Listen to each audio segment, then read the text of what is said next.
Graça e paz, irmãos. Deus abençoe pela presença de cada um de vocês aqui nesse curso. Eu fico muito feliz de saber que há pessoas interessadas em aprender um pouco mais da Bíblia, né? E nós vamos começar dando início a esse curso de escatologia. É um curso que eu confesso aos irmãos que eu já queria fazer há bastante tempo, né? Mexe bastante comigo, eu gosto bastante de estudá-lo. Tem muito que aprender também, mas no pouco que nós já entendemos da palavra de Deus, eu gostaria de estar transmitindo para os irmãos. A ideia do curso é tentar fazer com que esse estudo, que para alguns parece algo muito difícil, muito complicado, se torne algo interessante, fácil de se entender. Então, eu gostaria de convidá-lo, né, hoje comigo aí, a compreender melhor tudo aquilo que o senhor tem para trazer através desse estudo de escatologia na sua vida, tá bom? Então, antes de mais nada, eu agradeço a você por estar participando desse curso comigo.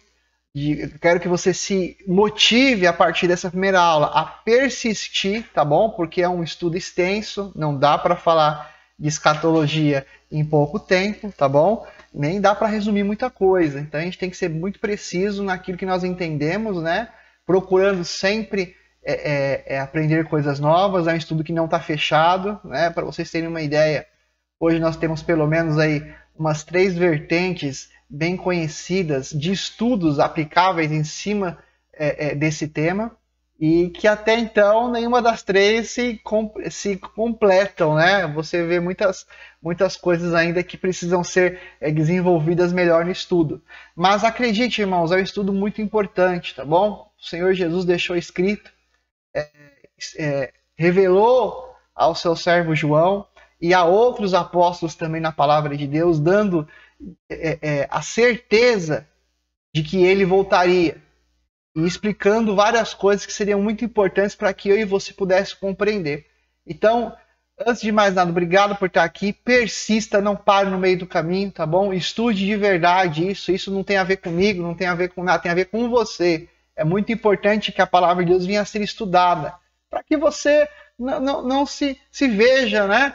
Ouvindo ministrações ou até mesmo estudo de pessoas que às vezes estão ministrando algo que não está na palavra de Deus. Então, tudo que se refere a conhecimento da Bíblia existe para que você mesmo se guarde. Tá? A palavra é um escudo poderoso que você pode usar nos momentos em que a dúvida pode surgir, tá bem? Então, use o estudo desse tema como algo muito importante para a sua vida. Então, é muito importante estudar escatologia. Escatologia é o estudo dos últimos tempos, né? Dos momentos na qual nós cremos que o Senhor Jesus virá. E todo aquele que é filho de Deus, todos aqueles que nasceram de novo, creem nessa verdade, tá bom? Nós não entendemos muito bem, e não fechamos em acordo, como essas coisas irão acontecer. Então, eu vou depois explicar para vocês a linha a qual eu vou defender mais para frente, mas eu quero que você entenda logo de cara. Não se preocupe se você pensa diferente. O intuito de você estudar aqui com a gente é que você repense o porquê que você pensa assim, né? Por exemplo, nós temos um grupo de pessoas muito, muito forte aqui, muito numeroso, principalmente na América Latina, né? Na verdade, na América inteira, né? De pessoas que acreditam num arrebatamento da igreja, uma vinda do Senhor secreta, né? Onde o Senhor toma a sua igreja, né? Vocês talvez já viram até em filmes, pessoas ficam com as roupas ali no chão e elas desaparecem, né? Vários filmes já retrataram esse tipo de assunto. E algumas pessoas adoram esse tipo de história, veem isso e falam, nossa, que bom, nós não vamos passar pela tribulação, não vamos passar pelas dificuldades. E às vezes elas acreditam nesse tipo de coisa simplesmente porque parece mais fácil, menos problemático, ok? E hollywoodiano, ok? E a ideia do curso não é essa. A ideia do curso é fazer com que você pense, ok? Pense através do quê? Mediante a palavra de Deus, mediante a estudo, mediante aquilo que a Bíblia tem a dizer, para assim então você poder tomar a sua decisão naquilo que você quer seguir, tá bom? Então, eu sei que você tá doido aí para abrir a sua Bíblia em Apocalipse, já começar comigo, né? Tem várias dúvidas aí sobre vários simbolismos que aparecem nesse livro. Porém, não tem como, ao meu ver, começar a falar sobre escatologia, começar a falar sobre o estudo dos últimos tempos, sem começar por aquilo que Jesus disse. Tá bem? Então nós temos tudo que os apóstolos, os profetas disseram, mas também nós temos aquilo que o próprio Deus disse sobre a sequência de alguns fatos e alguns acontecimentos que até já passaram, já aconteceram, foram profetizados e cumpridos, e outros que ainda precisam ser cumpridos. Então, antes de eu entrar em Apocalipse, eu gostaria de estar hoje, nesse primeiro dia de aula, se concentrando com você em Mateus capítulo 24, tá bom? Esse texto de Mateus capítulo 24, ele é citado pelo menos em Lucas e também em Marcos, se não me engano, Marcos capítulo 13. E é um texto muito importante. Por que é um texto importante? Porque é o próprio Jesus explicando aos discípulos como essas coisas iriam acontecer. Então, olha que coisa interessante. O próprio Jesus começa a explicar aos discípulos, porque há uma dúvida entre eles, de quando esses eventos aconteceriam. Então, para que nós antes de entrarmos em Apocalipse, diretamente no livro de Apocalipse, vamos estar estudando um pouquinho daquilo que o próprio Jesus falando, e talvez só nessa primeira aula já tire bastante dúvida sua, tá bom? Deixa eu te falar uma coisa, eu vou me esforçar ao máximo, e orem por mim, para eu tornar esse curso o mais simples possível, porque esse estudo de Apocalipse, ele é cheio de terminologia, às vezes um pouco complicada para quem nunca ouviu no começo, tá bem? Então não se preocupe com algumas coisas, algumas dúvidas que podem estar surgindo, fiquem tranquilos, elas vão ser tiradas mediante ao decorrer do curso, tá bom? Então não se preocupe com isso. Então vamos lá, Mateus 24 é um texto escatológico, irmãos, né? É um texto que o próprio Jesus revela, como eu disse a vocês. É um ótimo texto para que nós entendamos algumas sequências de fatos ali, no qual o próprio Deus está dizendo, tá bom? Então vai ajudar a gente a entender bastante coisa. Então se preocupe hoje apenas com Mateus 24, e depois eu vou entrando em alguns outros segmentos importantes aí do estudo que não podem faltar, tá bem? Então vamos lá. Se você puder acompanhar, né, abra sua Bíblia em Mateus capítulo 24 ou acompanhe comigo na tela, logo logo que eu vou estar colocando. E bem-vindo ao curso e que Deus possa falar poderosamente no seu coração. Deus abençoe. Vamos lá?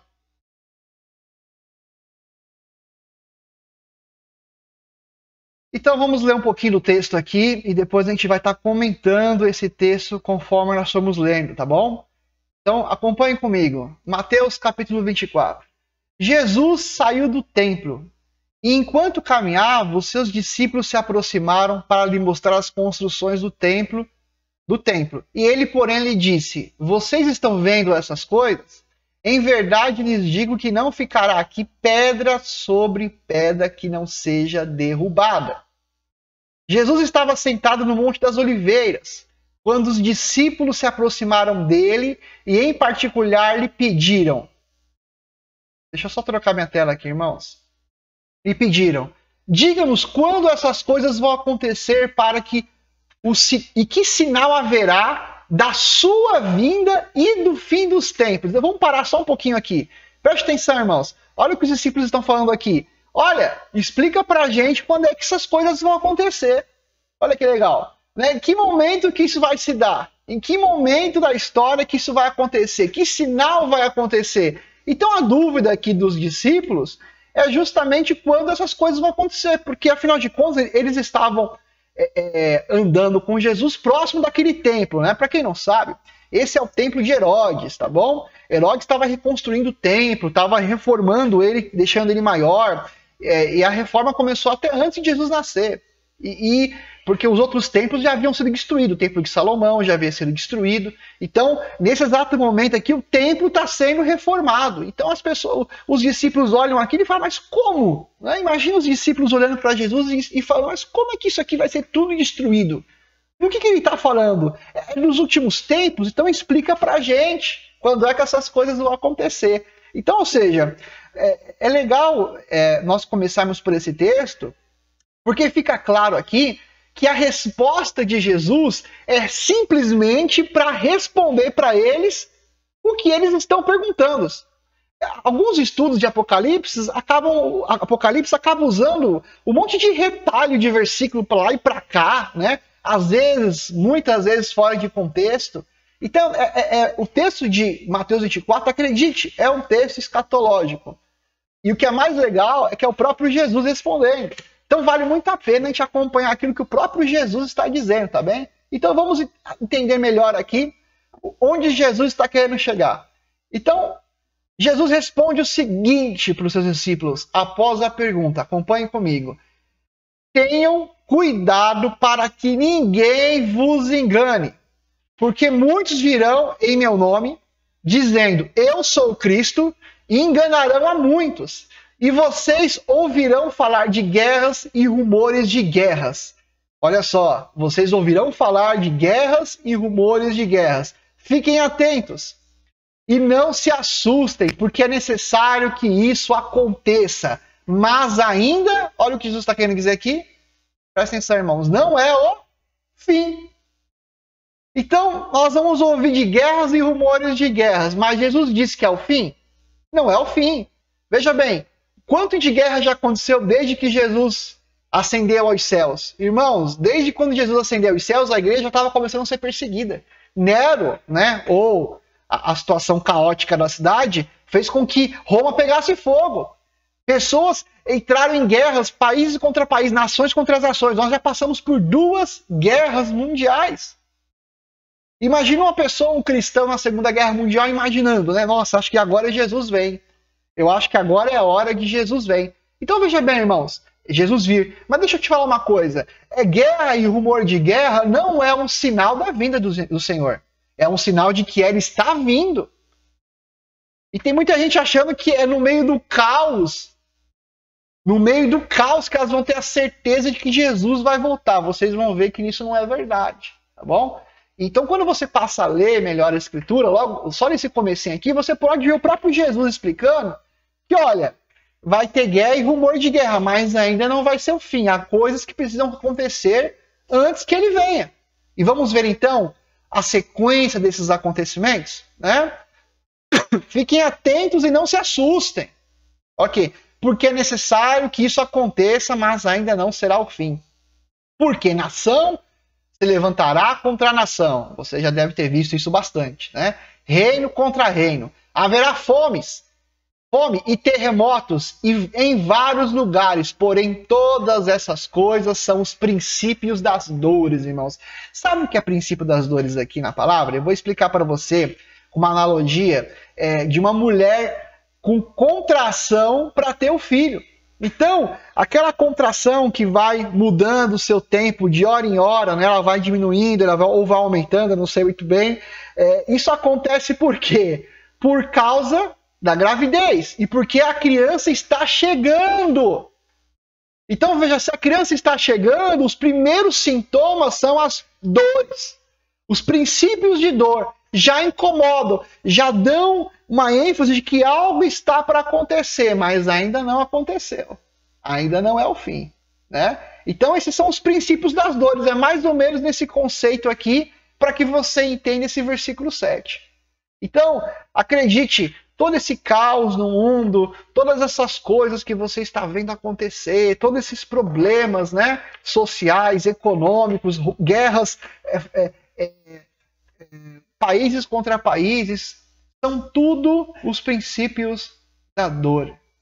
Tudo princípio de dor. Tá bom? Então guarde bem isso para que você entenda melhor em qual tempo nós estamos. E acredite, há coisas que já aconteceram no nosso tempo e nós vamos entender melhor aqui. Mas essa parte do que você já está lendo, claramente, ficou claro, né, que nós já estamos passando. Tá bom?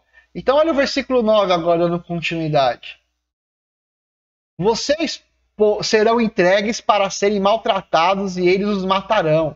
Vocês serão odiados por todas as nações por causa do meu nome, irmãos. Olha o versículo 9. Vamos ler o 10 para a gente comentar. Nesse tempo, muitos vão se escandalizar trair e odiar uns aos outros. Então veja bem, esse é um outro tempo a qual Jesus está dizendo aqui que nós já estamos vivendo e que já passaram e que nós continuamos vivendo. Olha só, ele disse que a igreja dele, os filhos dele, seriam maltratados, seriam perseguidos por todo mundo. Olha que coisa interessante, né? Ele disse que haveria fomes, terremotos em vários lugares. Isso você talvez já tenha contemplado, né, através de notícias, que isso tenha acontecido. Ele tem mostrado aqui que nós seríamos odiados por causa do nome dele. E, inclusive, muitas pessoas iriam se escandalizar por causa da perseguição, por causa da pressão, né? No começo da igreja, muitos que se diziam cristãos voltaram atrás devido à perseguição, à perda dos seus bens, às dificuldades que passaram sociais. Eles acabaram abrindo mão da fé. Então Jesus já sabia dessas coisas. Olha só, né? Jesus com um grupo tão pequeno de pessoas dizendo o que ia acontecer a nível mundial, né? Por causa dele. Olha só. E o que nós iríamos passar. E a igreja, veja bem, ela não foi poupada. Ela passou com a ajuda do Espírito Santo por todas essas situações. Mas ela não foi poupada de passar. O que Jesus disse, literalmente se cumpriu. Tá bom? Você precisa ser sincero e entender que Jesus ele nos ajuda nas tribulações, mas deixou bem claro que no mundo nós teríamos aflições. Grupo de pessoas, né, de irmãos cristãos, que infelizmente não querem passar por problema nenhum. Eles não querem passar por nenhum tipo de dificuldade. Né? Eles acreditam no evangelho de vencedor, mas vencedor em qual aspecto? No aspecto terreno. Então, como eles se deparam com dificuldades e problemas sociais, ou até mesmo na sua vida pessoal, eles não entendem, eles questionam a Deus. Mas por que eles questionam a Deus? Por não entenderem a palavra do Senhor. Jesus nunca prometeu nos tirar, ele pode nos tirar se ele quiser, ele pode nos guardar, como nos guarda infinitamente em vários momentos na qual eu e você não temos nem noção. Mas o Senhor, por muitas vezes, deixa a gente passar por grandes tribulações para que possamos vencer com ele no final. Porque ele não nos abandona. Ele entra junto na fornalha. Ele entra junto na cova do leão. Ele vive com você na época de perseguição e te dá a vitória, te dá o escape. E se você morrer, a coroa de glória. Mas acredite, o Senhor Jesus, ele não vem para tornar a sua vida mais feliz, mais maravilhosa, como se você vivesse apenas para você nessa terra, tá bom? Isso é muito importante, né? E eu não estou fugindo do texto, acredite, porque as pessoas compreendem errado o que Jesus diz, tá bom? Jesus aqui, quem está falando é Jesus, então não se esqueçam disso. Não vivam nessa teologia de felicidade extrema. Ela não existe, tá bom? Ela não existe. Em Cristo, não. Viver uma vida somente para as coisas dessa terra é um dos maiores equívocos do meio cristão, tá bom? Desde a teoria da prosperidade, quanto a teoria de ser feliz, ok? Não é projeto de Deus. É tempo de se doar por amor aos sonhos do Senhor nas nossas vidas. Bem, então Jesus começa a falar no versículo 9 aqui, né? Então diz que muitas pessoas no versículo 10 iriam se escandalizar, trair e odiar uns aos outros. E aí ele continua, veja só a sequência. Muitos falsos profetas se levantarão e enganarão a muitos, né? E por se multiplicar a maldade, o amor se esfriará de quase todos. Isso está acontecendo nos dias de hoje? Com certeza está acontecendo nos dias de hoje, né? Olha só, por causa da maldade do ser humano, há uma frieza, ok? A tecnologia virou um Deus na vida de muita gente.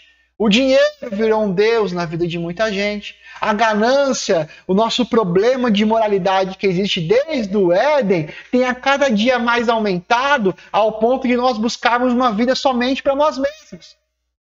Então, hoje você consegue acreditar em tudo quanto é tipo de teoria, né? Do macaco a qualquer outro tipo de coisa que o homem inventa, mas mesmo menos, cada dia menos naquilo que já está escrito e que o próprio Deus deixou para a sua igreja.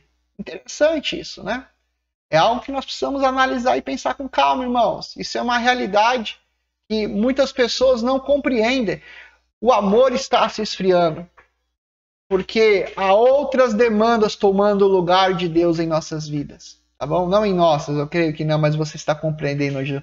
Eu estou querendo dizer a nível mundial, o homem, né? Mas olha a promessa do Senhor no versículo 13. Aquele, porém, que ficar firme até o fim, esse será salvo. E será pregado esse evangelho do reino por todo o mundo, para testemunho de todas as nações. Então virá o fim. Então, até o versículo aqui de número 14, você vê que esse evangelho ia expandir por todo o mundo. E quando fala mundo, irmãos, é o mundo conhecido daquela época. E hoje, onde chegou o evangelho? Chegou aqui, onde eu e você mora. Começou lá, em Jerusalém, e chegou até aqui. Mais uma promessa, mais uma profecia do Senhor Jesus que tem se cumprido. Tá bem? Olha que coisa, tenta imaginar a situação. Jesus está num lugarzinho ali, né, com os seus discípulos, profetizando a nível global. Né? Imagina. E hoje você pode ver que tudo isso tem se cumprido. Então, acredite, o Senhor Jesus é profeta. Tá bom? Então, veja bem, vamos comentar algumas coisas aqui sobre o texto. Né? Por exemplo, a questão da destruição do templo, quando Jesus fala aqui, né, sobre que não ficaria pedra sobre pedra, aconteceu.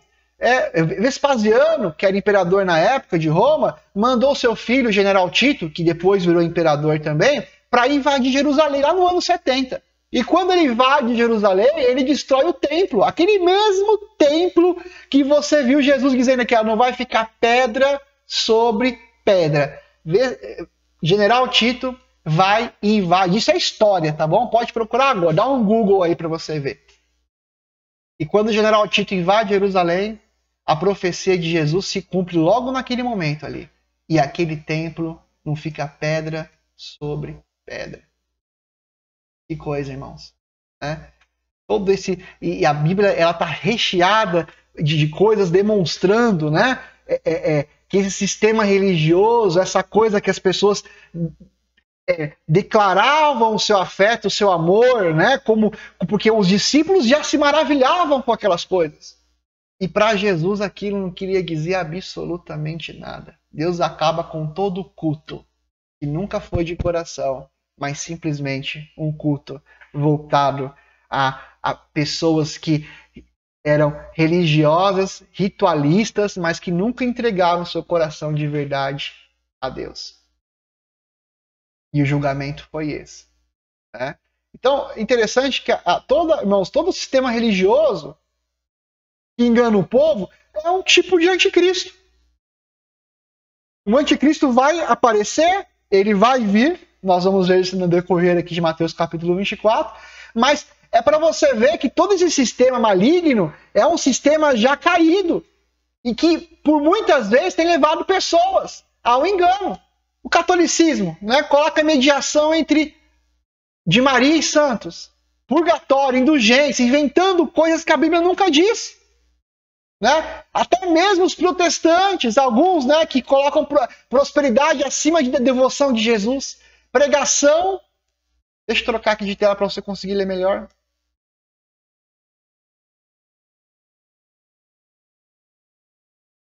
Melhor assim. Pregação da vida terrena acima da celestial. Cultura de libertinagem, irmãos, e não compromisso com Cristo. Maior ênfase em milagres do que na própria Escritura. Então você vê que infelizmente, no mundo, irmãos, as pessoas têm se perdido debaixo desses sistemas, né? Desses sistemas religiosos aqui. Pessoas que estão preocupadas com construções. Pastor fazendo templo de adoração de Salomão aqui no Brasil, se vestindo de rabino, aquela loucura, aquela maluquice, né? Coisas que o próprio Jesus veio destruir, pessoas querendo reconstruir sobre rituais, debaixo de rituais absurdos e que não estão debaixo da palavra de Deus.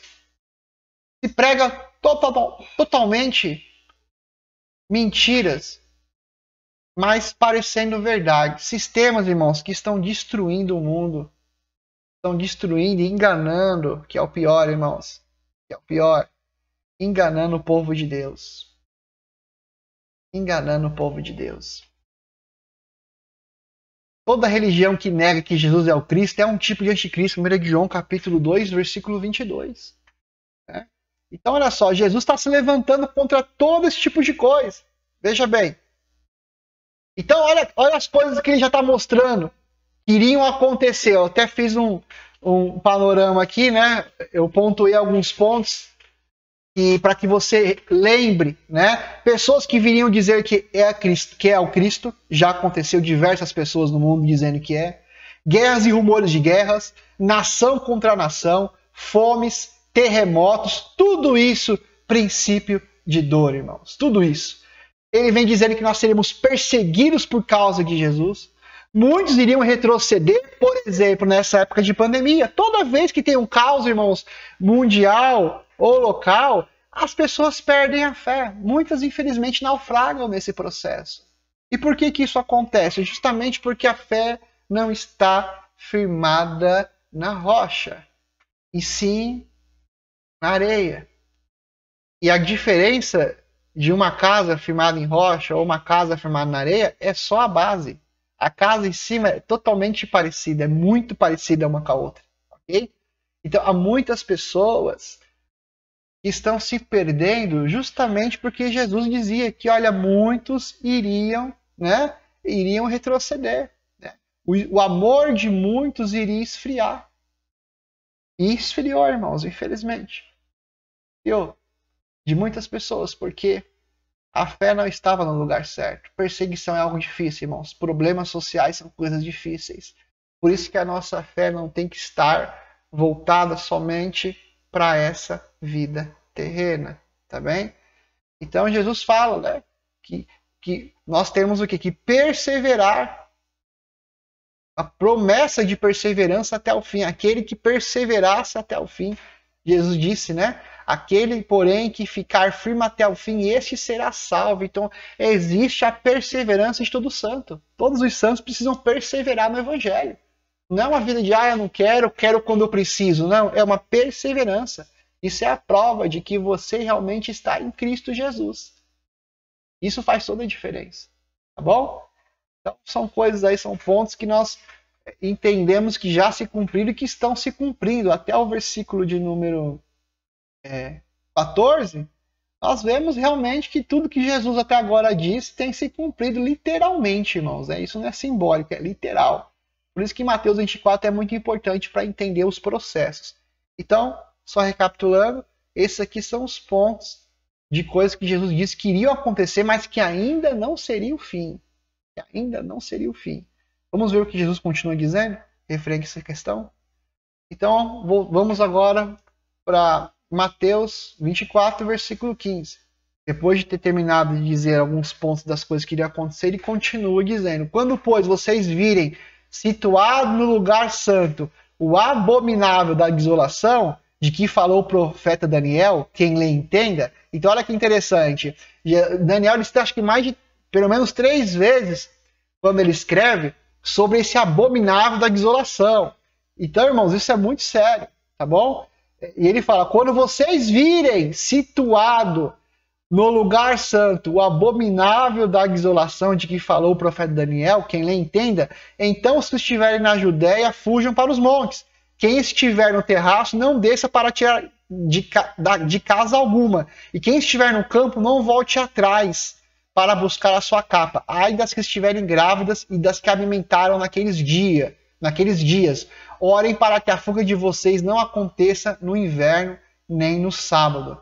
Porque nesse tempo haverá grande tribulação, como nunca houve desde o princípio do mundo e até agora e nunca jamais haverá. Então guarde bem essa palavra de Jesus aqui, que isso é um ponto muito importante. Até o versículo de número 20, Jesus está dizendo que nós veremos o abominável da desolação. Esse abominável da desolação é o anticristo, irmãos. É aquele que vem, né? Já existe um sistema do anticristo atuando. Existem pessoas que são, assim como existe no Antigo Testamento, a tipologia de Cristo, Cristo atuando. Já existe um movimento, um espírito do anticristo já atuando em nossos dias, como também existia esse espírito atuando na época dos apóstolos.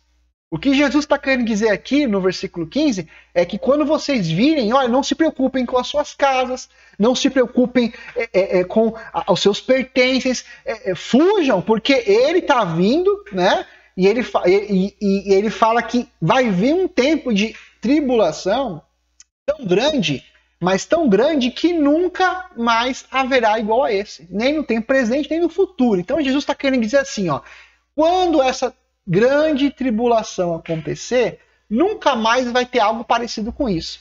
Bom, lembra que eu falei com vocês sobre a destruição do templo, né? No ano 70? Deixa eu só explicar para vocês aqui uma coisa. Eu acho que até deixei um vídeo aqui para vocês, né? Se vocês olharem aqui, ó, esse aqui é o arco de Tito, tá bom? O que é esse arco de Tito? Bom, isso foi feito, tá bom? Justamente para demonstrar as grandes vitórias de Roma naquela época. E aqui dentro, mais ou menos esse pedaço aqui, você vai ver justamente esse aqui, ó, né? Esse desenho. Pode ver que aqui é o candelabro dos judeus, né? E todos os utensílios do templo, que foi justamente o que aconteceu lá no ano 70. Então, só recapitulando. No ano 70, o general Tito invade Jerusalém e destrói o templo, cumprindo assim a profecia de Jesus Cristo de que naquele tempo não ficaria pedra sobre pedra. Bom, olha que interessante. Não ficaria pedra sobre pedra. Inclusive, nós temos aqui, né, desenhos talhados na parede, histórico, demonstrando de que foi uma vitória de Roma quando isso aconteceu, né? Então, as pessoas até hoje, esse arco de Tito vem provando as vitórias dos romanos, né? Inclusive sobre o povo judeu, né? Algum tempo atrás, antes mesmo do general Tito, outro imperador também invadiu Jerusalém e inclusive sacrificou um porco, né? No templo dos judeus, e aí houve aquela revolta dos macabeus, que se você também estudar um pouco a história, você vai ver que houve uma revolta dos filhos de macabeus, que foram aqueles que se revoltaram contra o Império Romano e resistiram na época, né? Para que mantesse Jerusalém de pé. Então, irmãos, deixa eu te falar, todas essas pessoas que apareceram na história são tipos de anticristo, que viriam e que mostraram, né, o seu poderio e a sua perseguição debaixo de um sistema maligno. Então, isso é que é interessante de você entender aqui o que Jesus está explicando em Mateus 24, é saber que esse abominável da desolação não são essas pessoas que já fizeram tantos maus. Alguns acreditavam na Segunda Guerra Mundial que até o anticristo era Hitler. Outros acreditam que é o Papa, né? Irmãos, deixa eu te falar, alguns dizem que é o Papa, outros dizem que é Hitler, mas nós podemos dizer que eles, pelo mal que eles fizeram, eles são uma figura do anticristo, uma figura do mal atuando no meio do mundo. Mas não o anticristo em si, não a pessoa do anticristo, tá bom? Então existe já uma atuação maligna, desde a época bíblica você vai estar vendo isso, depois eu vou estar explorando alguns versículos com vocês, mas o mais importante é você entender que Jesus está dizendo aqui, deixa eu colocar até a canetinha aqui para a gente ver, né?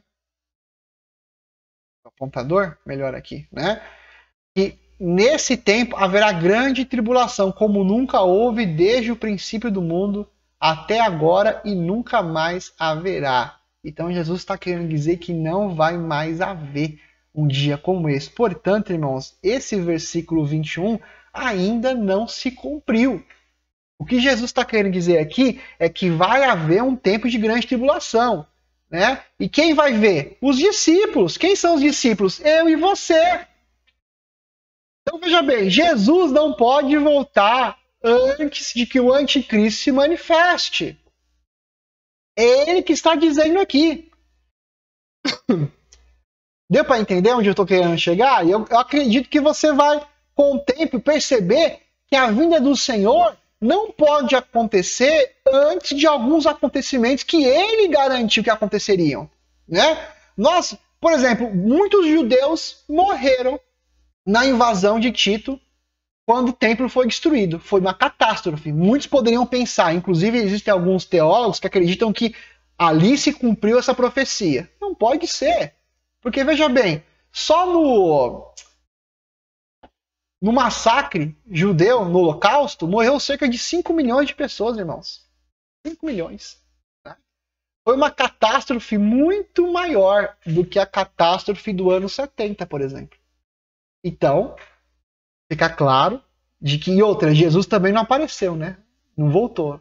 Então fica claro de que esses acontecimentos ainda não foram o fim.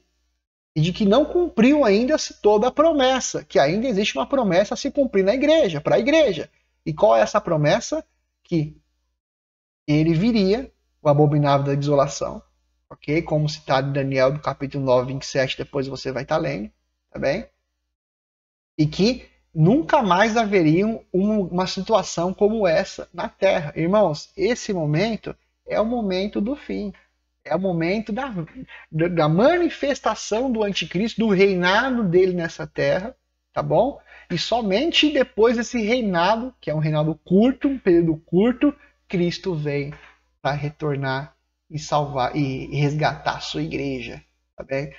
Se não tivessem aqueles dias sido abreviados, ninguém seria salvo, mas por causa dos escolhidos, tais dias serão abreviados. Então, se alguém disser a você, olhem, aqui está o Cristo, ou ali está ele, não acreditem. Então, irmãos, se você vê algum tipo de manifestação de Jesus aparecendo em algum lugar, você vai falar, pode ser que seja Jesus. Se esse cara chegar a andar sobre as águas, se esse cara chegar a fazer grandes milagres, ressuscitar mortos, fazer grandes maravilhas aqui nessa terra, sabe qual que vai ser a resposta cristã? Não é Jesus. Porque Jesus não vem nessa terra. Ele não vem andando e perambulando de volta nessa terra. A palavra de Deus diz que ele vem nos ares. Todo olho o verá. Todo olho o verá. Ele não vem assim para um grupinho de pessoas, o pessoal vê e começa a enaltecer ele. Não, ele, todo olho o verá. Tá bom? Então, se o próprio Jesus explicando aqui, irmãos, mais um texto importante do versículo 23, né? Então, se alguém disser a vocês, olhe, aqui está o Cristo, olhe, ali está ele, não acreditem, porque não é assim que o Senhor vem. Ó, versículo 24, porque surgirão falsos cristos e falsos profetas, operando grandes sinais e prodígios, para enganar, se possível, os próprios eleitos. Olha isso, irmãos, né? A tentativa de enganar até os próprios eleitos, né? Que coisa terrível. Eis que tenho dito isso a vocês. Jesus enfatizando de novo. Portanto, se disserem a vocês, eis que ele está no deserto, não vão lá. Ou se disserem, eis que ele está no interior da casa, não acreditem. Não acreditem, porque não é assim que Jesus virá. Então, se você espera uma manifestação, né, lá em Israel, alguém aparecendo em algum outro país, aí não é assim que Jesus vem. Ele está deixando bem claro aqui. Né? Então, o que está acontecendo? Vai aparecer um monte de falso profeta, dizendo, esse sim. Pessoas que podem até ter um renome nessa terra, dizendo, ele é o Cristo. Mas o que você vai acreditar? Na pessoa ou no que a Bíblia diz? O que a Bíblia diz é não acredite. Inclusive, na época da invasão do ano 70, do general Tito, muitos profetas ficaram lá, profetizando, não. O Messias vai vir, fique tranquilo que ele vai nos guardar, né? Dessa tribulação, a gente vai vencer. Venceram nada, morreram todos. Muitos profetas do Antigo Testamento profetizaram numa época onde outros profetas diziam que eles estavam mentindo, de que não, né? Por exemplo, quando o povo judeu, né? Foi profetizado para eles que eles seriam levados na Babilônia, muitos disseram que era mentira, muitos não acreditavam. O país está prosperando, as coisas estão andando. No Reino do Norte, então, na época do profeta Amós, quando ele vai até o Reino do Norte profetizar de que aquele povo ia ser todo cativo, o Reino do Norte estava vivendo sua melhor época. Uma época de muita abastança de dinheiro, né? Uma época de equilíbrio econômico, onde tudo estava andando, mas o coração do povo estava nas coisas da terra. E muitos profetas lutavam contra o que Amós disse, mas no final se cumpriu a palavra do Senhor sobre o profeta dele. Né? Isso é muito sério, irmãos. Então nós temos que entender que vai existir de falsos profetas. Nessa época de pandemia, teve de gente que profetizou cada besteira aí, vocês lembram, né? Basta ter um caos que as pessoas já começam a profetizar, né? Começa as profetadas. Então, irmãos, nós temos que voltar à Bíblia. Bem? Ela é a nossa segurança, a nossa regra de prática e fé. Bom, nós temos que tomar esse cuidado. Bem? Como disse na época de Amós, o rei do reino do norte era Jeroboão. E Jeroboão era uma pessoa que não fazia bem, né? Bem nenhum, não tinha temor nenhum ao Senhor. Isso é muito sério. Tá bom? Então, assim, irmãos, não acreditem pelo fato das pessoas terem status ou não, para as pessoas parecerem alguma coisa ou não. O que vale é o que Jesus disse. E aqui no versículo 27 ele fala o seguinte, né? Porque assim como o relâmpago sai do Oriente e brilha no Ocidente, assim será a vinda do Senhor. Né? Assim será a vinda do Filho do Homem. Onde estiver um cadáver, ali se ajuntarão os abutres. Preste atenção, irmãos. Olha o que Jesus está querendo dizer aqui. Tem muita gente que acredita e entende esse versículo errado, né? Veja bem, aqui está falando que assim como o relâmpago sai do Oriente e se põe no Ocidente, né? Sai de uma ponta a outra, assim será a vinda do homem. Não é que a vinda vai ser rápida, num piscar de olhos, como alguns dizem, né? Não, aqui está falando de questão de escala global. Todo olho verá, né? Todo olho verá. É nisso que a palavra de Deus está querendo dizer, tá bem? Todo olho vai ver. Então tem gente que entende agora vai vir como um relâmpago. Como assim como relâmpago? Ele vai vir rápido. Não, irmãos, aqui está querendo dizer que ele vai vir para que todas as pessoas do globo vejam. Tá vendo a diferença? É outra coisa que está querendo dizer o versículo aqui, né? Não significa que a vida será no piscar de olhos. Está dizendo que a escala vai ser de escala global. Todo olho vai ver Jesus voltando. Deu para entender agora? Ficou claro? Vamos dar continuidade?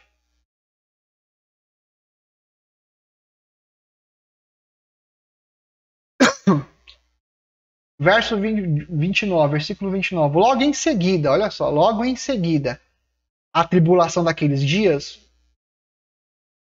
o sol escurecerá, a lua não dará a sua claridade, as estrelas cairão do firmamento e os poderes dos céus serão abalados. Então, só depois disso, desculpa, irmãos, deixa eu voltar aqui o texto. Então aparecerá no céu o sinal do Filho do Homem. Todos os povos da terra se lamentarão e verão o Filho do Homem vindo sobre as nuvens do céu, com poder e grande glória. E ele enviará os seus anjos com grande som de trombeta, os quais reunirão os seus escolhidos, os quatro ventos, de uma extremidade à outra dos céus. Olha só, então aparecerá no céu o sinal do Filho do Homem. Então, que hora que vai aparecer, irmão? Somente após esses acontecimentos. Quando é que Jesus aparece? Um sinal. Assim, vamos voltar aqui, né? Assim como um relâmpago sai do Oriente e brilha até o Ocidente. Até o Ocidente, né? Então, do Oriente ao Ocidente. Assim vai ser a vinda do Filho do Homem. Só depois dessa tribulação, a tribulação daqueles dias, o sol vai escurecer. Lembrando, irmãos, que alguns vão entender esse sol escurecendo, isso é muito importante, né, a gente comentar, que as pessoas vão olhar e falar, mas o sol vai escurecer, pastor? O sol escurecer, todo mundo da terra morre. Não faz sentido? Preste atenção. A palavra de Deus e aquilo que foi dito uma perspectiva do homem aqui na terra, olhando os acontecimentos ao seu redor. Portanto, vai escurecer. Não significa que o sol vai apagar. É que na nossa visão, aqui, literalmente, o sol vai escurecer. Vai ter trevas aqui na terra. Ok? Mas o sol vai existir ainda. As estrelas vão cair. A nossa percepção é que as estrelas vão estar caindo, né? E os poderes dos céus vão ser abalados. Você vai ver que as coisas do cosmos vão começar a ficar uma bagunça, né? Então, ou seja, depois desse momento, então aparecerá no céu o sinal do Filho do Homem. E aí, nesse momento de caos, de confusão, de dificuldade, onde pessoas negavam a fé, onde pessoas não criam mais no Evangelho, onde pessoas desdenhavam daquilo que Cristo era, de pessoas que tinham explicação científica para tudo, os ateus, todo aquele que de alguma maneira se levantava contra aquilo que era realmente verdade, vão se lamentar. A palavra de Deus vai dizer o seguinte, ó, eles vão se lamentar e verão o Filho do Homem vindo sobre as nuvens do céu, com poder e grande glória. Ele enviará os seus anjos com grande som de trombeta, os quais reunirão os seus irmãos, os seus escolhidos. Preste atenção aqui, né? Logo em seguida, acontece o quê? Da tribulação. Aí vem os acontecimentos, sol escurecendo, lua não vai dar sua claridade, estrelas vão cair do céu. Só depois disso, então aparecerá dos céus. Então aparecerá dos céus o Filho do Homem, né? Todos os povos da terra se lamentarão. Mas quem vai estar aqui na terra ainda, irmãos, né? Os anjos, o próprio Deus vai enviar os seus anjos, que vão o quê? Reunir quem, irmãos? Quem? Os escolhidos dos quatro ventos, de uma extremidade dos céus, de uma a outra extremidade dos céus. Quem vai ser aqui, irmãos? Quem vai ser separado, né? Eles vão vir da extremidade dos céus, vão vir de uma ponta a outra da terra aqui e vão reunir o povo de Deus, ok? Ele vai enviar os seus anjos, irmãos, para reunir todos os escolhidos, ok? Então, a igreja vai estar aqui ainda, tá bom? Esse é só um dos versículos que a gente, de maneira clara, entende que a igreja vai estar aqui na época da grande tribulação. Tá bom? Isso é muito claro. Se você ler o versículo aqui, você vai perceber, né? Só depois dessas coisas, o Filho do Homem, o próprio Jesus, vem e aparece. Tá bom? Beleza? Somente após esses acontecimentos, Cristo retornará. E agora, depois de explicar, fazer uma explicação, né, bem direta sobre os eventos escatológicos que haveriam de acontecer, Jesus agora vem trazendo uma parábola, né? E nessa parábola ele vai nos ensinar um pouco a remir esse tempo desses acontecimentos. Então Jesus vem e começa dizendo assim, aprendam com a parábola. Deixa eu só trocar aqui, irmãos.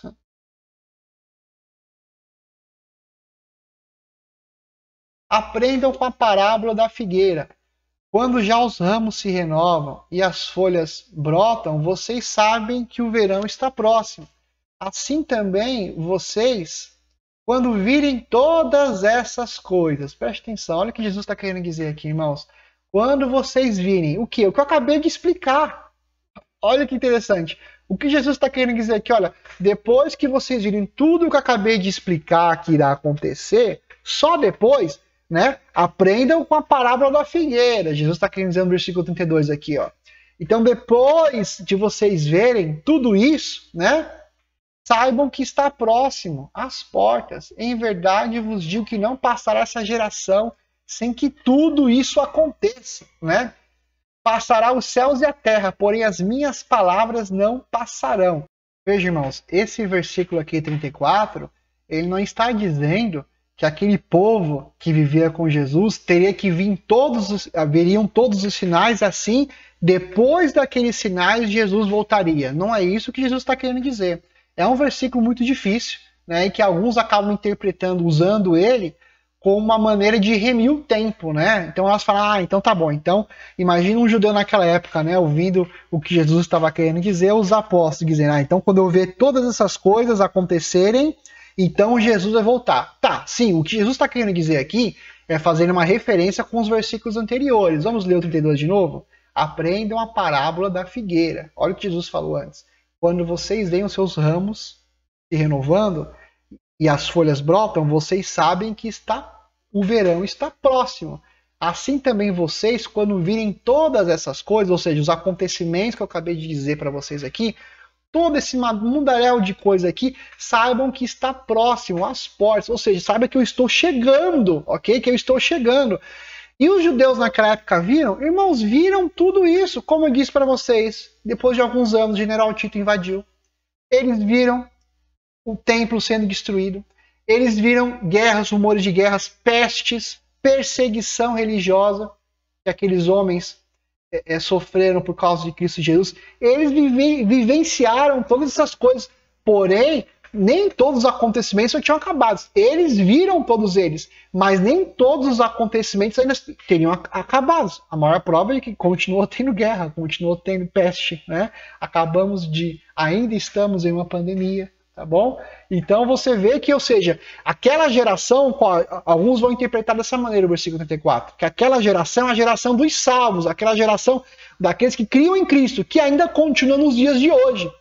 Vão ver tudo isso acontecendo primeiro, para depois Jesus voltar, tá bom? Essa é uma das interpretações do versículo 34, que a geração que ele está querendo dizer que é uma geração a nível global de homens e mulheres que viriam a crer em Jesus Cristo e que não passaria elas até que todas essas coisas acontecessem, ou seja, essa geração não ia acabar, ela não ia sumir, ela não ia desaparecer, mas ela ia permanecer aqui nessa terra até que até que todas essas coisas acontecessem, para que então Jesus chegasse às portas, tá bom?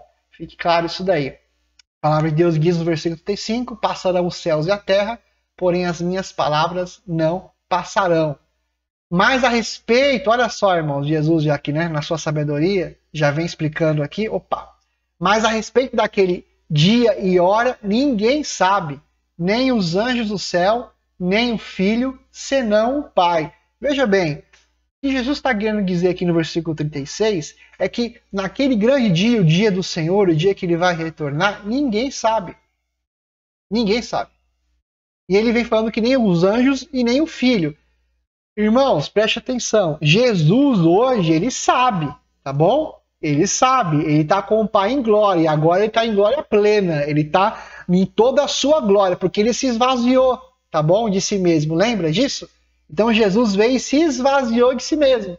Então ele agora, nesse exato momento, ele sabe de todas as coisas, acredite, tá bom? É que no momento onde ele estava na terra, terreno, explicando essas coisas, ele não tinha dimensão, mas ele e o Pai são um, tá bom?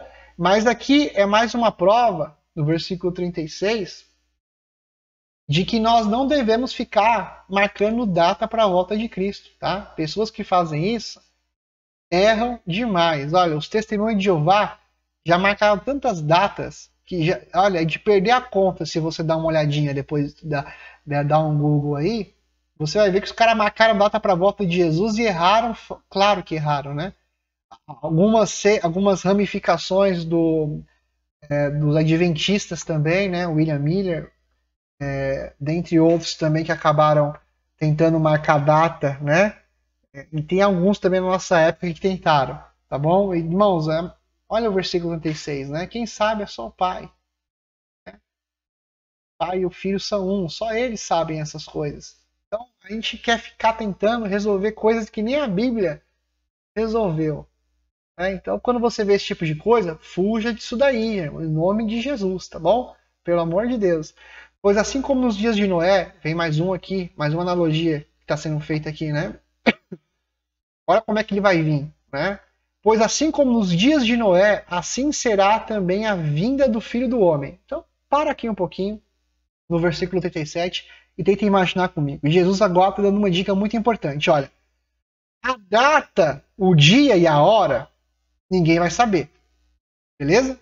Mas eu vou dar uma dica para vocês aqui, ó. Assim como foi nos dias de Noé, assim também será a vinda do Filho do Homem.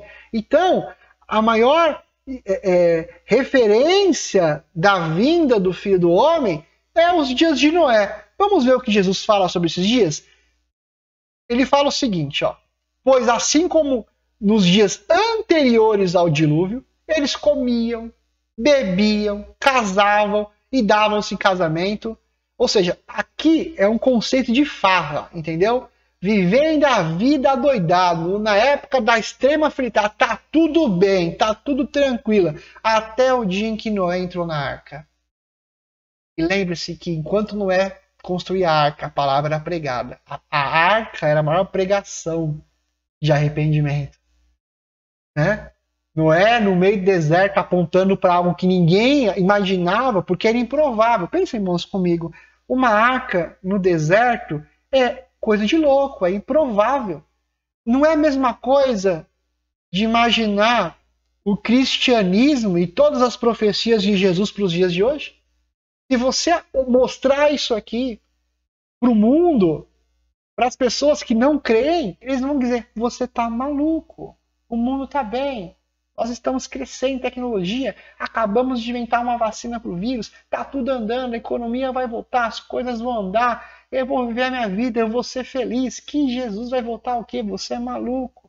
Você precisa estudar mais filosofia, precisa estudar um pouco mais de ciência. Não é isso.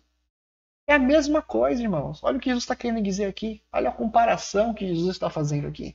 Né? Eles comiam, bebiam e davam-se em casamento até o dia em que Noé entrou na arca. E não o perceberam. E não o perceberam. Até que veio o dilúvio e os levou a todos. Assim será também a vinda do Filho do Homem.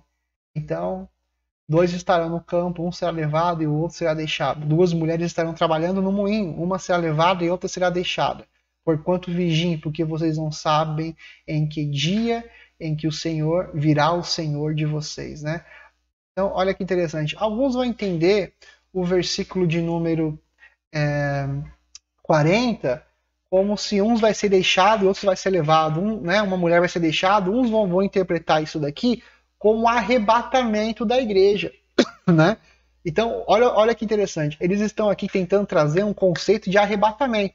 Mas vamos ler o texto com calma. O texto, primeiramente, não está falando de arrebatamento. Você não vê a palavra arrebatamento escrita aqui. Tá bom? O texto está querendo fazer uma referência aos dias de Noé. Vamos tentar lembrar? Né? Quem foi deixado? Um foi levado, outro foi levado. Quem foi levado? Foi os povos que estavam... Foi a família de Noé, ok? Foi a família de Noé e os seus filhos. Noé, sua esposa, o Sem, Cã e Jafé e as suas esposas foram levados para a arca. E quem foi deixado? O povo que não entrou na arca.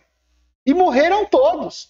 Então aqui não está fazendo alusão à tribulação, ao arrebatamento. Está querendo dizer aqui que vai ter salvação para aqueles que estiverem vigiando, estiverem em Cristo. E os que não estiverem vão todos padecer.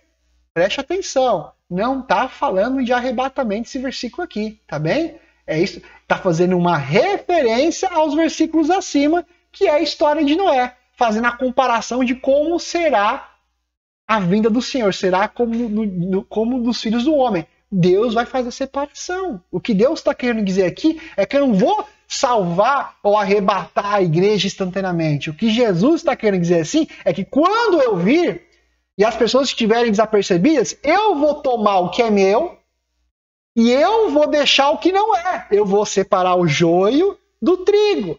Eu vou separar a luz das trevas.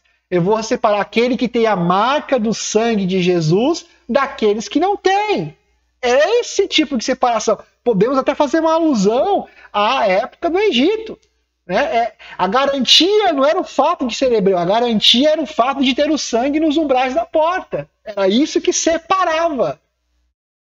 Deu para entender? Então é isso que o texto está querendo dizer aqui. Não está falando de arrebatamento. É só você ler o contexto. E você vai ver que Jesus está fazendo uma referência de quem ele vai trazer e quem ele vai deixar. Mas não está falando que, em momento algum, Jesus está falando, eu vou vir, vou resgatar vocês rapidamente, eu vou desaparecer com vocês, né? Assim como o relâmpago, num piscar de olhos. Não é isso, tá bom? Depois, inclusive, nós vamos entrar em alguns versículos aqui, muito mal interpretados, que as pessoas têm e que acabam compreendendo errado a visão de escatologia ao nosso ver, tá bom? Olha só, pois considerem isso, se o pai de... Olha só que interessante, olha a dica aqui no versículo 43. Pois considerem isso, se o pai de família soubesse a que hora viria o ladrão, vigiaria e não deixaria que a sua casa fosse arrombada. Por isso, estejam também vocês preparados, porque o Filho do Homem virá a hora em que vocês menos esperam, irmão. Então, olha só, aqui vem o versículo 43 vem com um conceito de responsabilidade. Ele vem numa hora que vocês não estão esperando, tá bom? Então, ou seja, qual que é a garantia? O Espírito Santo, a vida de relacionamento com o Senhor, o Espírito testificando sobre o meu espírito que eu sou filho de Deus, tá bom? Isso é muito sério. Versículo 45. Quem lê? Quem é, pois, olha aqui, né? Outra parábola que Jesus vai estar fazendo. Quem é, pois, o servo fiel e prudente a quem o Senhor deixou encarregado dos demais servos para lhes dar o sustento ao seu tempo? Bem-aventurado aquele servo a qual o Senhor... Quem é o Senhor, irmãos? Ele. Quem é o servo? Somos nós aqui na parábola. Quando ele vier, achar ele fazendo assim. Fazer o quê? Cuidando, né? Fazendo aquilo que ele pediu para que ele fizesse. Em verdade, ele diz que ele confiará todos os seus bens. Mas o que acontecerá àquele servo mau? Vou apagar isso aqui tudo. Mas o que acontecerá se aquele servo, sendo mau, disser consigo mesmo, meu senhor demora a vir? Olha só, né? Interessante. Tem muita gente dizendo, Jesus já demorou demais para voltar, não volta mais não. Esse aí já era, né? Vou viver a minha vida, vou curtir tudo, né? E aí começar a espancar os seus companheiros e a comer e a beber com os bêbados, né? Então vou me entregar para a libertinagem. Jesus vem nada, eu vou curtir a minha vida, eu vou comer, eu vou beber, eu vou ter prazer acima de tudo. Virá o Senhor, a garantia aqui no versículo 50, virá o Senhor daquele servo, em dia em que não espera e a hora em que não sabe, e lhe aplicará o castigo severo, condenando com os hipócritas. Ali haverá choro e ranger de dentes. Aqui é uma alusão ao inferno, irmãos. Né? Haverá o que? Ranger de dentes, choro. Está querendo dizer que, olha, você está achando que não vou voltar? Eu vou voltar para resgatar a minha igreja. Eu vou voltar para resgatar os que são os meus. E eu vou pagar cada um segundo a sua obra. Isso que Jesus está querendo dizer aqui em Mateus 24.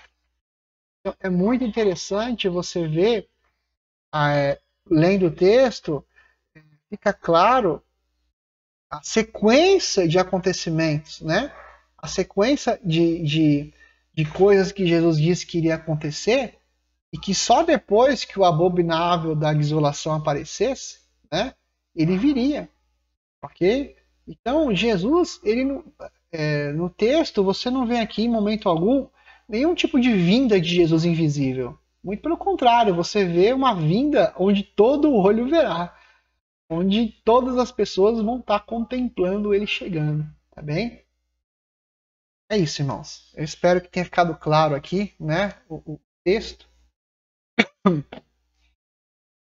por si só.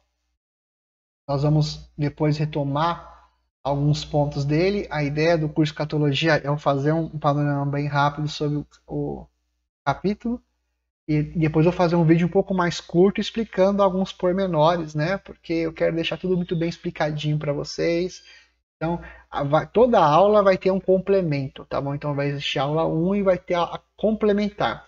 Essa aula complementar, ela vai ser feita depois da nossa conversa, tá bom?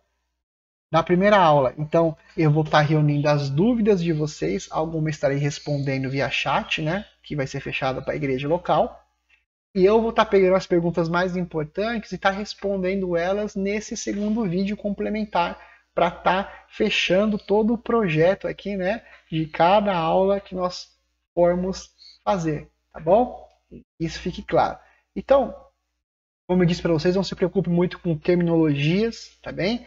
Mas quero deixar para vocês aqui, né, uma ideia melhor de como a grande tribulação vai funcionar, tá? Então, mediante ao texto de Mateus 24, eu espero que você tenha lido comigo aí com muita calma, com muito cuidado, né?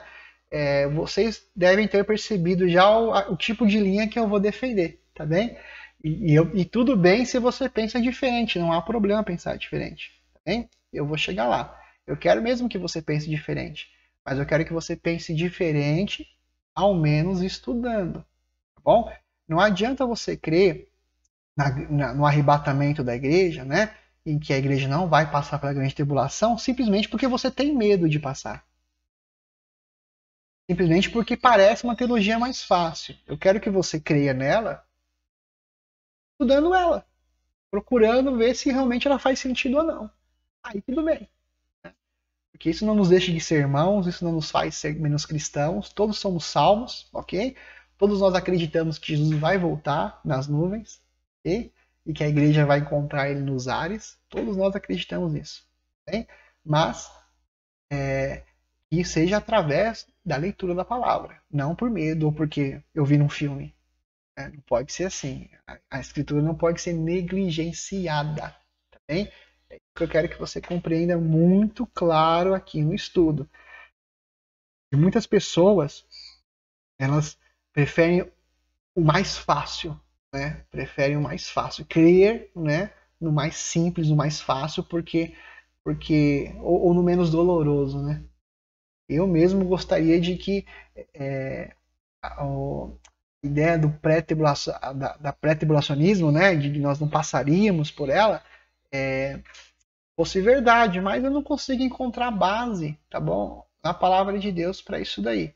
Eu vou estar explicando agora para vocês, depois de fazer uma leitura de Mateus 24, e acredite, na aula complementar eu vou estar voltando em alguns versículos mais especificamente para explicá-los melhor, que fica pronta semana que vem, que Deus me ajude. Os três tipos de comparações que existem entre as visões cristãs, tá bom? Sobre a grande tribulação. Então, e aqui vocês vão começar já a entender um pouquinho melhor algumas terminologias. Eu não vou falar de todas hoje, vou falar só de algumas principais, para que fique claro para você, talvez que nunca estudou isso daí, tá bom? Vou falar das três mais conhecidas, tá bem? Então, existe a primeira, tá? Deixa eu pegar aqui uma canetinha, é claro, né? Perdi a caneta. Primeiro tipo de divisão, que não é a que eu costumo acreditar, é a pré-tribulacionista, né? A pré-tribulação, tá bom? O que ela acredita? Então ela acredita que Jesus veio, né? Ascendeu aos céus, tá bom? Depois veio a era da igreja, né? Aqui veio a era da igreja. A igreja está aqui. E aí Jesus volta, né? E a igreja é arrebatada para os céus. Aqui é aquele momento que pum, desaparece, tá bom? E aí a igreja é arrebatada aos céus e Jesus volta. E Jesus vem buscar a sua igreja, na verdade. Jesus vem aqui, pega a sua igreja, a igreja sobe, desaparece da terra. E aqui a grande tribulação acontecendo. Só que nesse período, alguns irmãos vão acreditam nesse tipo de escatologia, que a igreja não vai passar por esse momento aqui. E que depois que a igreja subiu aqui, ela volta com Cristo exatamente aqui, ó, na segunda vinda com a igreja, né? Então a igreja volta com Cristo aqui, é inaugurado o milênio. Eu não vou falar de milênio ainda com vocês, tá bom? Eu vou falar de milênio depois, mas não tem como vocês não ouvirem umas coisinhas agora, mas depois a gente vai dar mais ênfase aqui, que é muito assunto, tá bom? E então o juízo final. Tem a mídia tribulacionista, tá bom? O que é a mídia tribulacionista? Ela é parecida com a pós-tribulacionista. Então como é que ela funciona? Mesma coisa, né? A igreja, a era da igreja, Jesus ascende aos céus, né? Aí tem o arrebatamento, a igreja chega a passar pela grande tribulação, tá bom?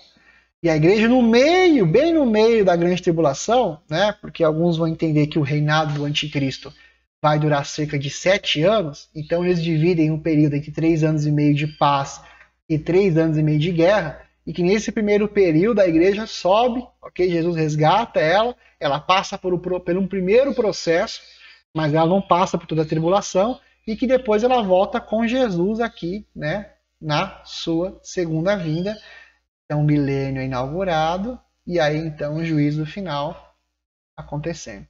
Aqui eu acredito ter mais base na palavra, humildemente falando, é a pós-tribulacionista, né? Que é a que eu entendo. Lendo, por exemplo, Mateus 24. Veja bem, em Mateus 24 você vê um Jesus aqui, né? Vivo, falando aos seus discípulos. Jesus morre e ascende aos céus, né? Aí vem a era da igreja, tá bom? Essa era aqui que a igreja fica viva, tudo acontece, você já conhece a história. E depois desse período aqui da era da igreja, vem a grande tribulação. E a grande tribulação, a igreja continua passando por ela. Porque a igreja é a resposta de Deus nessa terra, pregando o evangelho a toda criatura. Porque só existe arrependimento através da pregação do evangelho. E a igreja continua pregando. Todos aqueles eventos escatológicos que o próprio Jesus disse em Mateus 24 acontecem, né? E depois que o sol escurece, o cosmos e as coisas começam a se abalar, né? Depois que o abominável da desolação aparece, depois de todo esse processo, e alguns, volto a repetir, acreditam que esse período de grande tribulação durará 7 anos, né? Aí a igreja é perseguida, e você vai ler depois comigo em Apocalipse, que você vai encontrar margem para isso. E após essa perseguição, aí o Senhor Jesus vai sustentar a sua igreja, vai dar força, assim como ele deu força para a gente na pandemia e não nos tirou da pandemia, assim como o Senhor Jesus nos deu força na época da peste negra e a igreja persistiu, assim como o Senhor Jesus deu força para os apóstolos enquanto eles foram perseguidos na época dele, para que o evangelho fosse anunciado por todo mundo e o evangelho permaneceu, assim como a igreja foi perseguida, a Bíblia foi perseguida e diversas outras coisas, e sangue de muito mártir foi derramado, mas o Senhor preservou a sua igreja ainda, um remanescente fiel nessa terra, para que o evangelho continuasse. Da mesma maneira, nós cremos que o Senhor permanecerá conosco, nos dando vitória na época da grande tribulação, fazendo com que a gente passe essa dificuldade, mas com Cristo, né? Porque em nós mesmos não temos força para suportar perseguição, irmãos. Nós não sabemos aqui no Brasil o que é perseguição. Nós não somos um país que passa por perseguições extremistas, né? Como Coreia do Norte, como a China tem passado a passar ultimamente, né? Os cristãos, quando eu digo isso, né? E os cristãos da Coreia do Norte também, nós cremos na capacitação do Espírito Santo, porque só o Espírito Santo para convencer um homem na Coreia do Norte a se converter e dar a sua própria vida por ele. Então nós cremos que uma capacitação do Espírito Santo é nos dada, como sempre foi nos dada, em qualquer circunstância da nossa vida, né?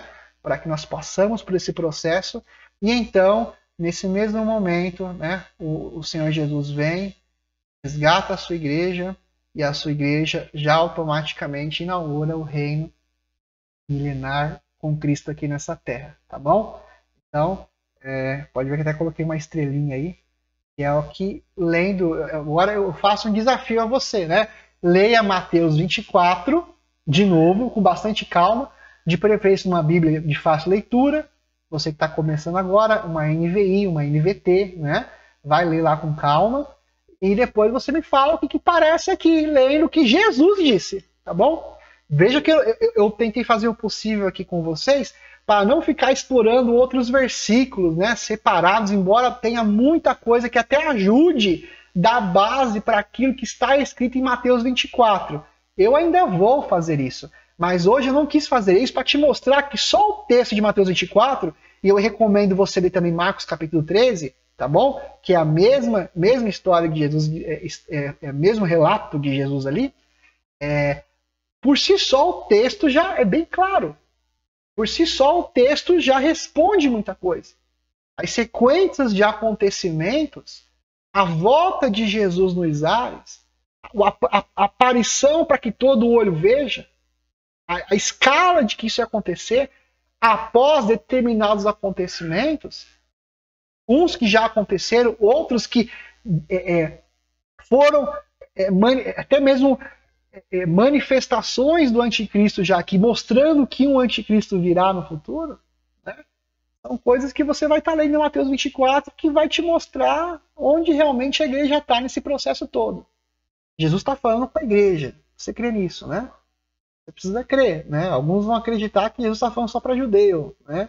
Eu vejo Jesus falando para todos. Eu não vejo Jesus em momento algum fazendo separação de povos, tá? Você não vê Jesus fazendo uma separação ou duas vindas separadas, uma para judeu, uma para a igreja. Você não vê isso, tá bom? Muito pelo contrário, Jesus destruiu foi o templo, né? Ele prometeu que ia acontecer e aconteceu.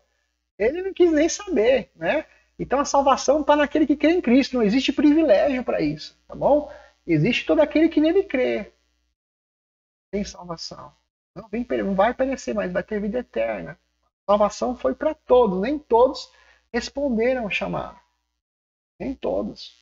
A salvação foi a nível mundial, mas nem todos deram ouvidos.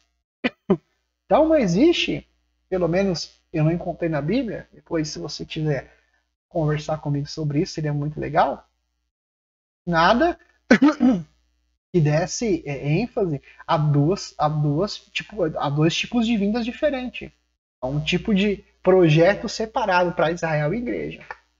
Veja que Jesus está falando com os apóstolos e todos aqueles que estão ouvindo ali. Bem? Beleza? Então, só para uma coisa que fique clara também, irmãos, essa visão aqui pré-tribulacionista, para mim é mais complicada, ela é muito recente, viu, irmãos? Ela tem cerca de mais ou menos 200 anos. Tá? Mais ou menos. Foi em 1800 tralalá, e um irmão, depois eu vou procurar certinho, né, o nome dele, teve uma revelação, né, e aí ele entendeu a maneira como Jesus ia voltar ia ser assim, e praticamente a América que abraçou essa ideia, né, mas os pais da fé, primeiros da fé, sempre pensavam igual a isso aqui, tá? Sempre.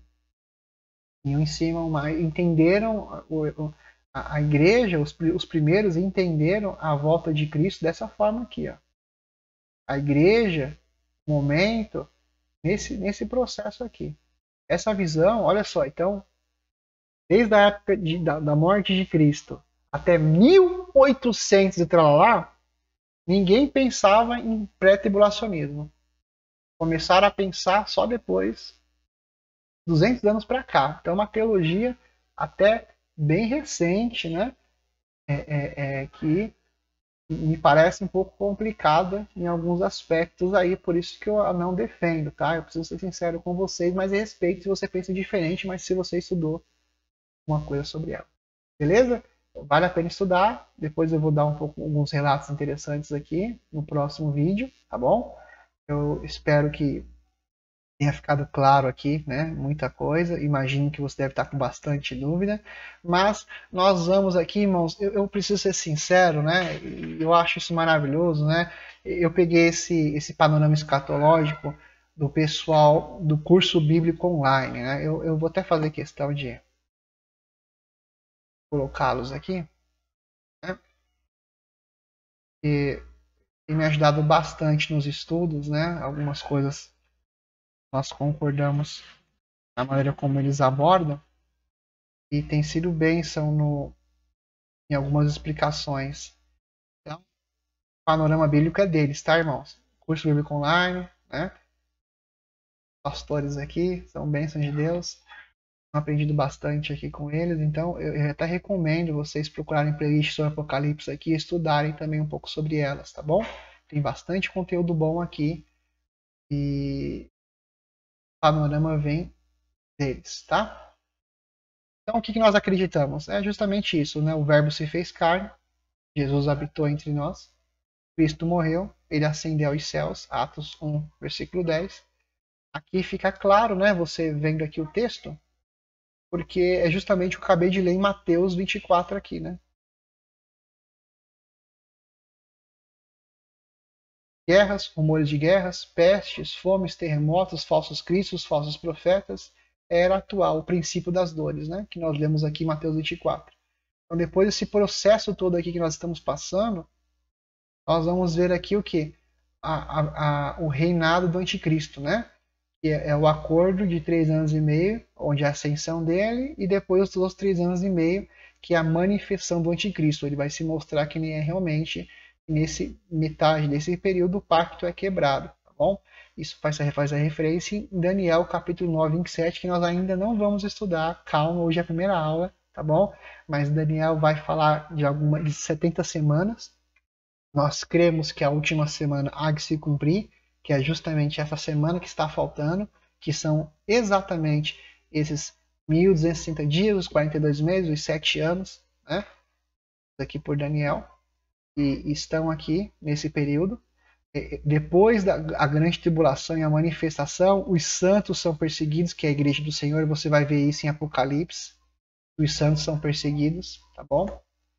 Então, Mateus 24 é só um, né, dos vários outros lugares onde você vê essa questão. Você vê a manifestação de Jesus, a segunda vinda, né? Ele vem nas nuvens, todo olho verá, Apocalipse capítulo 1, versículo 7. Os santos ressuscitam, né? Que são os que morreram em Cristo primeiro, fazem parte da primeira ressurreição. Então, nós estaremos vivos com o Senhor aqui, né? Então, vai ter alguns vivos com o Senhor aqui. E vai ter os mortos também. Então, os mortos vão ressuscitar primeiro e nós teremos o corpo transformado. E depois que tivermos o corpo transformado, nós vamos encontrar o Senhor nos ares, tá bom? E depois ir para reinar com o Senhor dentro do reino milenar. Nesse reino milenar, a besta e o falso profeta são presos no lago de fogo, que é o Guiena. Vou explicar isso mais para frente também. Durante 1000 anos, Apocalipse 20 deixa isso muito claro, tá bom? E aqui nós reinamos com Cristo. Alguns acreditam que é de forma literal, o reino de Deus atua aqui na Terra de forma literal. Outros acreditam que esse reino é simbólico, esse reino ou já está acontecendo, né? Ou esse reino irá acontecer depois da grande, depois de tudo, depois que tudo isso passar, tá bom?